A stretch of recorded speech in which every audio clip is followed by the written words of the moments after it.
Ya, di sebelah saya sudah ada Bupati Kabupaten Bone Bolango, Ibu Merlan Uloli. Bu Merlan, Assalamualaikum.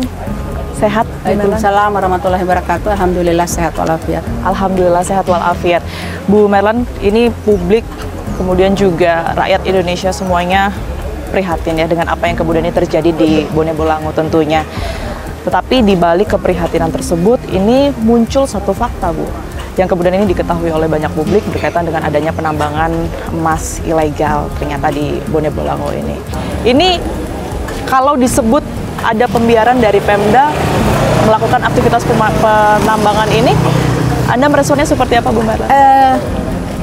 Kami tidak punya kewenangan untuk menutup itu karena itu bukan wilayah pemerintah daerah, gitu. Itu sudah milik perusahaan, itu perusahaan, gitu. Jadi kami itu hanya bisa menghimbau, hanya bisa menertibkan, jangan ada miras di atas, jangan ada membawa anak-anak di atas, jangan sampai anak-anak sudah sekolah kemudian dibawa ke sana kemudian mereka tidak sekolah, kemudian jangan ada terjadi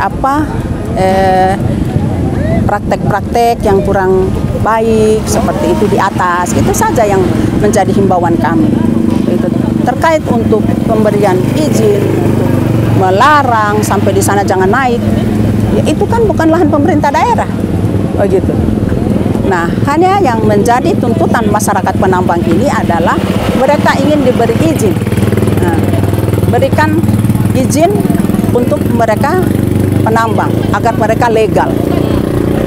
Dan itu tuntutan mereka terhadap pemerintah daerah. Dengan adanya longsor yang kemudian terjadi persis di lokasi tambang tersebut, akankah ada langkah yang kemudian ini dilakukan oleh pihak Pemda menghindari kejadian serupa terjadi lagi? Iya, tentunya tugas kami pemerintah daerah kan melindungi kami punya rakyat. Dengan cara? Iya, dengan cara berusaha untuk bagaimana memberikan pemahaman ini kejadian sudah menelan korban. Nah, masihkah mau sifatnya sosialisasi, tapi tentunya regulasi izin itu kan di pusat yang memutuskan. Baik, Bu Merlan, terima kasih banyak atas waktu dan juga penjelasannya. Semoga kejadian serupa tidak terulang lagi ya. Sekali lagi kami turut prihatin dengan apa yang kemudian itu sudah terjadi di Bone Bolango. Sehat selalu, Bu Merlan. Kita temukan fakta selanjutnya.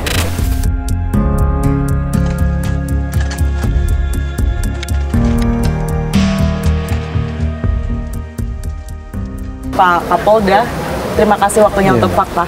Ratusan, Pak, informasinya, data yang kemudian ini diinformasikan kepada kami ya, data korban dari longsor tersebut. Ini terdata mereka ini memang warga asli di Bone Bolango atau seperti apa? Ada yang dari Bone Bolango, Gorontalo, Mbak. Ada yang dari Palu, ada yang dari Sulut. Iya, ada yang dari Sulut juga. Contoh kemarin 3 mayat yang ditemukan pertama kali itu 3 dari Sulut, Mbak. Seperti itu. Dan seluruhnya ini adalah pekerja tambang ya, Pak? Pekerja tambang. Ya. Pekerja tambang.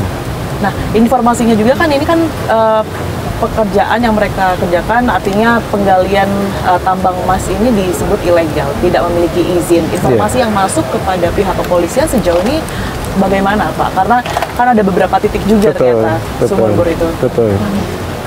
Yang saya dengar juga, Mbak, karena kegiatan tambang ini sudah turun-temurun begitu, Mbak. Informasi yang saya peroleh bahwa tibor itu, titik bor 1, 2, dan 3 itu hasil daripada